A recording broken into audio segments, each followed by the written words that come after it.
1 month from today, Ontarians go to the polls, but leaders have been in unofficial campaign mode for weeks now. The election is expected to officially begin tomorrow, and today the Liberals announced a major platform promise.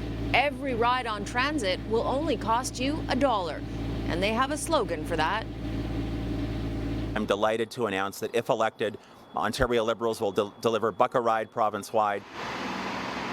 If elected, the provincial Liberals promise a ride on municipal transit and GO trains will cost a loonie.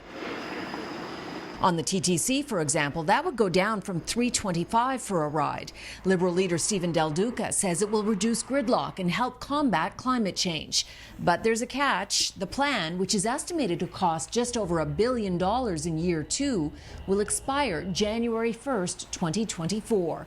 NDP leader Andrea Horwath calls it a 2-year gimmick. Stephen Del Duca was the Minister of Transportation for years in the Wynne government, and they didn't do what they needed to do. Of course, the Liberal slogan, Buck a Ride province-wide, is similar to Doug Ford's much-repeated line in the last election. Buck a beer in Ontario. The last time I went to the beer store, I think, or the LCBO, I think the cheapest beer that I saw was just close to $2, about $1.70.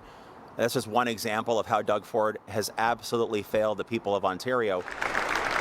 It's tough, though, for the opposition leaders to compete for airtime when Doug Ford had yet another joint announcement today with Prime Minister Justin Trudeau.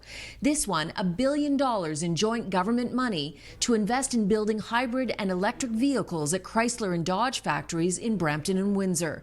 But unlike recent announcements when the PM and Premier were extremely friendly, today they barely acknowledged each other, both insisting it had nothing to do with the provincial election. This is about investing in Windsor. I just put all these political stripes aside. Now, Trudeau is likely stepping back from heaping praise on Doug Ford today because he can't be seen as taking sides and, of course, won't want to offend the provincial Liberals. Now, as for Stephen Del Duca's promise of a buck a ride, that's complicated. Transit, for example, in Toronto is largely funded through the fare box. Del Duca promised to explain how it would work when he releases his platform in the next few days.